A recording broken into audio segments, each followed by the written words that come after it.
Вести на Канал 8. Добар ден. Давањето согласност за формирање на паралелки со помал број на ученици во основните и средните училишта во општина Кочани за учебната 2016-2017 година. Долговите на кочанските училишта и извештајот за работењето на комуналното јавно предпријатие Водовод беа точките кои предизвикаа најдолги дискусии на 51-та седница на Советот на општина Кочани. На крајот, сите предложени точки беа усвоени. На 51-та седница на Советот на општина Кочани советниците гласаа по 14 предложени точки од дневниот ред. Најдолга дискусија предизвика првата точка – давање согласност за формирање на паралелки со помал број на ученици во општинските основни и средни училишта во Кочани за учебната 2016-2017 година, за која советниците од опозицијата реагираа дека нелогично е со 20 ученици да се бара согласност за формирање две паралелки. Општинското училиште Крсте Петков Мисирков во прво одделение има 21 ученик, што нема доволно ниту за една паралелка, а тука се бара согласност за две. Во трето одделение исто 22 ученика, нема доволно ниту за една паралелка, се бара согласност за две. Формирањето на паралелки со помал број ученици одговорните го објаснуваат од причина да не се создава технолошки вишок кај наставниците. Ние секоја година ги намалуваме одреден број на паралелки. Меѓутоа, доколку ги направиме сите паралелки по точниот број на ученици, односно над 25 во секоја паралелка, значи ќе ни се јави огромен технолошки вишок. Оваа година со пензионирањата и ниту едно ново вработување се успеа да се намалат вкупно 2,5 паралелки. Подолга дискусија меѓу советниците предизвика и втората точка за извештајот за извршување на буџетот на општина Кочани за период втор квартал 2016 година. Тука беше споменат долгогодишниот проблем огромните долгови на основните и средните кочански училишта. Такви суми на општинско ниво досега се незапамтени и воопшто не знам како, например, директорот на средното училиште Гошо Викентиев планира да врати 465.000 евра. И како воопшто е дозволено 28 милиони или 465.000 евра да дојде училиште. Ние овде го донасаме буџетот на училиштето. Не може да очекувате вие дека нема да се направат долгови, кога одобрувате 5 милиони за превоз, знаете дека истиот тој превоз чини 11-12 милиони денари на годишно ниво. И третата точка на која се разгледуваше извештајот за работењето на комуналното јавно предпријатие Водовод за период од 1 јануари до 30 јуни 2016 година со финансиски показатели, предизвика подолга дискусија меѓу советниците, која што на крајот беше усвоена. Беа усвоени и останатите точки од дневниот ред. Предлог одлуката за давање помош на граѓаните зафатени од поплавите на подрачјето на градот Скопје. Извештајот за реализацијата на програмата за работа во областа на располагање со градежно земјиште во сопственост на Република Македонија на подрачјето на општина Кочани за период од 1.1 до 30.6.2016 година. Извештајот за работењето на комуналните редари во општинската администрација во општина Кочани за период од јануари до јуни 2016 година. Како и предлог решението за именување член на управен одбор на детската градинка Павелина Велјанова, каде избран е Димитар Димитров, дипломиран економист. Предлог решението за разрешување и именување член на управен одбор на библиотеката Искра, каде што избрана е Лимонка Паунова, вработена во библиотеката. И предлог решение за именување член на училишен одбор на Средното општинско училиште Гошо Викентиев, каде што е назначен е Јордан Јорданов, референт за стопанисување со стамбен и деловен простор. Свечено беше пуштена во употреба реконструираната училишна зграда во Горни Подлог. На свеченоста беа присутни представници од општината, наставниците од училиштето Свети Кирил и Методи, како и представник од јапонската влада. Од 1 септември во обновеното училиште ќе учат 135 ученици. Свечено беше пуштена во употреба реконструираната училишна зграда во Горни Подлог. Подрачното училиште Свети Кирил и Методи се реконструираше неколку месеци, при што доби нов изглед пред почетокот на новата учебна година. Зградата доби нов кров, фасада, врати и прозорци. И реконструкцијата опфати комплетно реновирање на кровот, фасадата, која што училиште доби термофасада, заменети се прозорците со алуминиумски ПВЦ прозорци, потоа во внатрешноста се уредуваше подот на училиштето со стругање и лакирање, комплетно бојадисување на зидовите и вратите на училниците. Со ово училиштето доби модерни услови за работа во него, во кое што учениците и наставниците имаат пријатни моменти за одвивање на наставата и се надеваме дека безбедноста и здравјето на учениците пред се ќе бидат задоволени. Средствата за реновирање се обезбедени со грант од јапонската влада во висина од 70.479 евра од областа на солидарноста и човековата безбедност.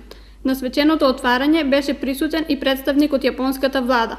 And I'm really glad that Japan could contribute to the recovery of the damages caused by the flood. Навистина ми е чест што можам да бидам денес тука и што Јапонија може да допринесе за опоравување од штетите од поплавите. And I'm convinced that the friendship between the both countries would be strengthened through this project. Убеден сум дека соработката помеѓу нашите две земји ќе биде уште повеќе зајакната преку овој проект. Од 1 септември во обновената зграда ќе учат 135 ученици од Горни и Долни Подлог и Мојанци, а настава ќе изведуваат 12 наставници. Информацијата за изработка на идејни урбанистички планови за повеќе населени места во општините од регионот беше тема на расправа на седницата на Источниот плански регион, што се одржа на Пониква. Советот на Источниот плански регион, во кој членуваат претседателите на општините од регионот, на денешната попладневна седница што се одржа во спортско-рекреативниот центар Пониква, расправаше по информацијата за изработка на идејни урбанистички планови за повеќе населени места во општините од регионот. Преку Советот на Источниот плански регион се изготвени урбанистички планови за општините Кочани, Карбинци, Македонска Каменица, Зрновци, Чешиново Облешево и Пехчево. Овие стратешки документи се од особено значење за идниот урбанистички развој на општините, истакна Радко Димитровски, претседател на Источниот плански регион. На седницата е разгледана и проектната документација за идејни решенија за атмосферски води и за сообраќајни проекти во општините од регионот. Советот на Источниот плански регион расправаше и за предстојното тематско патување на градоначалниците од регионот во Хрватска и Австрија, што ќе се реализира од 5 до 10 септември, а донесе и одлука за распишување на јавен оглас за избор на раководител на Источниот плански регион за наредните 4 години. Водостопанство на Република Македонија Скопје, подружница Брегалница Кочани ги повикува водокорисниците од подрачјето на дејствување на хидросистемот Брегалница, кои имаат извршено промена на собственоста, а ги немаат решено имотно-правните односи над земјоделското земјиште кое го обработуваат. Корисниците на државно земјоделско земјиште веднаш да пристапат во канцелариите во Кочани, Штип и Свети Николе, за да извршат увид и промена во евиденцијата на парцелите, бидејќи во тек е изработка на задолжувањето на наводнуваните површини за наводнителната сезона 2016 година. Сето ова е со цел да се уточни евиденцијата на парцелите и водокорисниците да не трпат последици.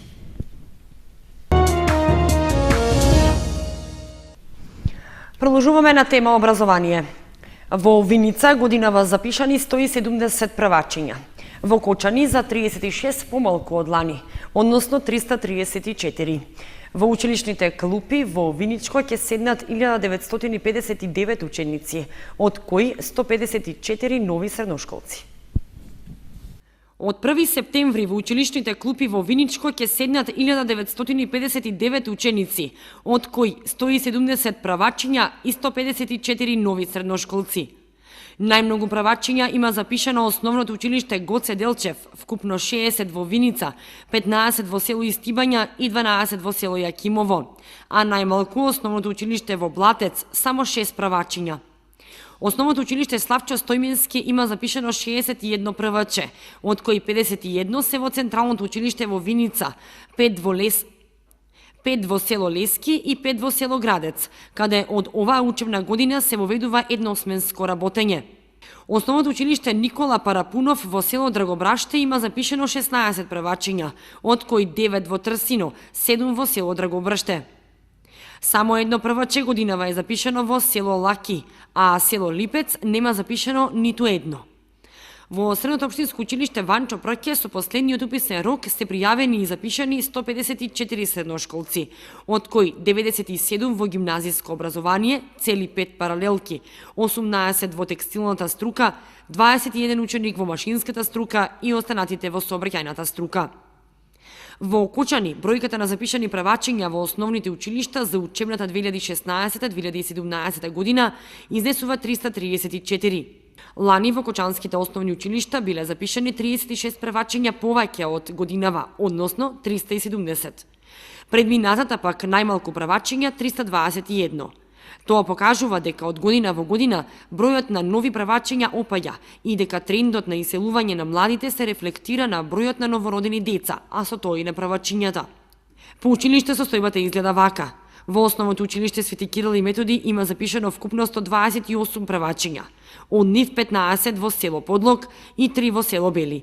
Во основното училиште Малина Попиванова 67, во основното училиште Никола Карев 63 превачиња, од кои 13 во село Тракање и 5 превачиња во подрачното училиште во село Градовци.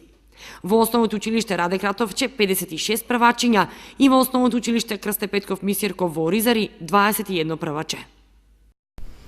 Молебен за успешна учебна година се одржа во Кочанскиот храм Свети Великомаченик Ѓорги.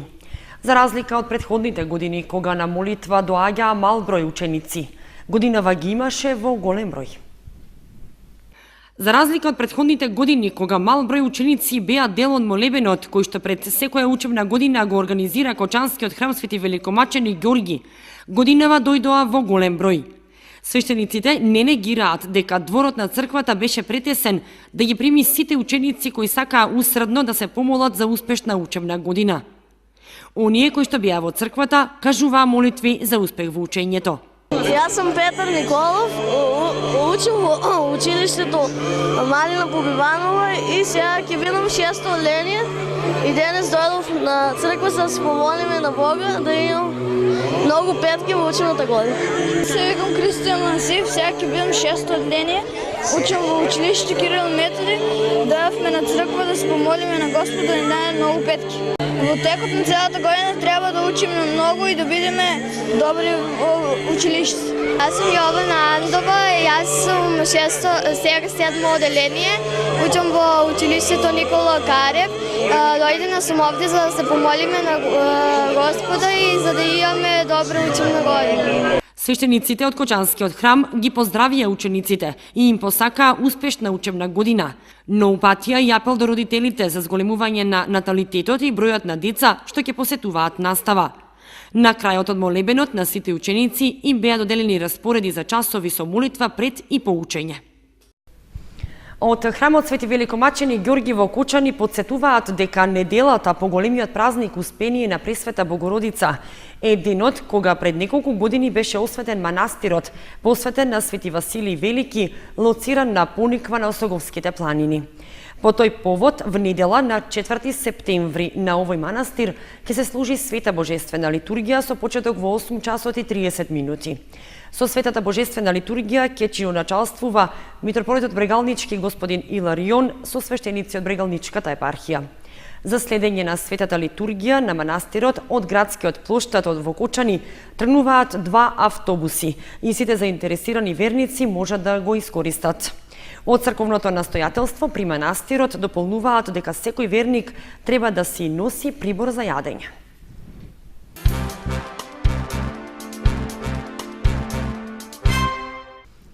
Продолжуваме на тема култура. Членови од литературниот клуб од Кочани викендов учествуваа на поетскиот фестивал Охридски бисер, каде што се представија со своји поетски творби. Во забавниот дел настапија и членови од детскиот фестивал Музички бранови од Кочани. Викендов во Охрид за прв пат се одржа поетскиот фестивал Охридски бисер, на кој учествуваа 53 поети од сите литературни клубови во Македонија, меѓу кои и од Кочани. Со поетски творби се представија и членовите од литературниот клуб Копнеш од Кочани. Симеон Иванов Канго, Славица Цветкова, Марина Гоцевска и Блашка Стојкова. Имаше голема конкуренција, имаше поети од цела Македонија. Убаво е дружењето со луѓе од цела Македонија кои се љубители на пишаниот збор. Јас сум задоволна од својот настап.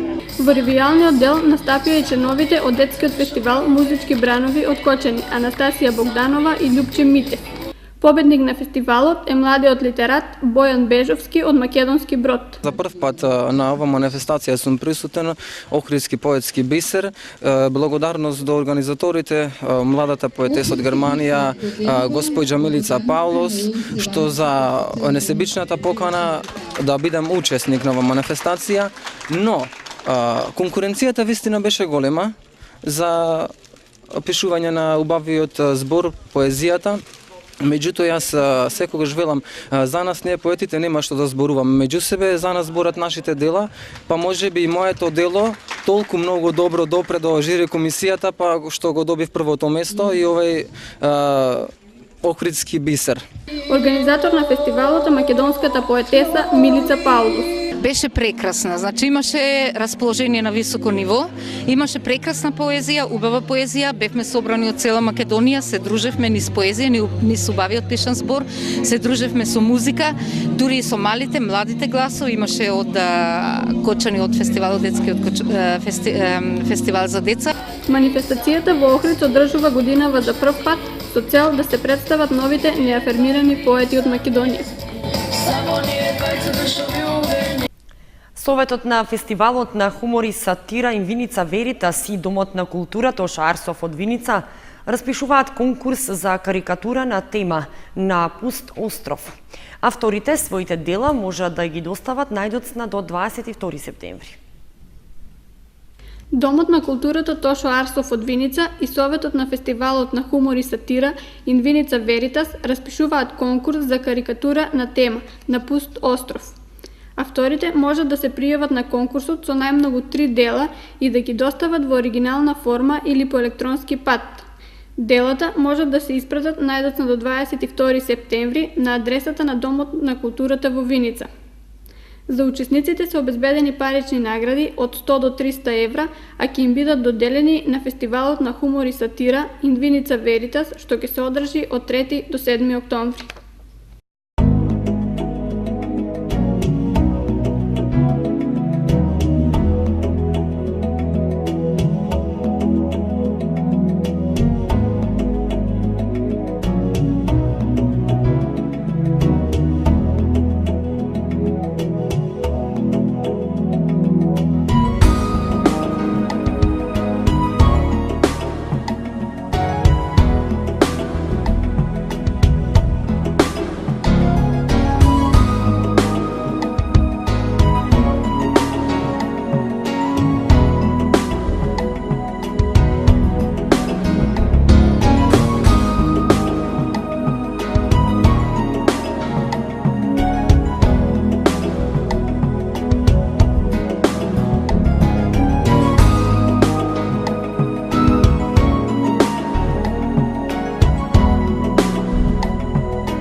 Тоа беше се што ви подготвивме за вестите на Канал 8. Ви посакуваме пријатна вечер.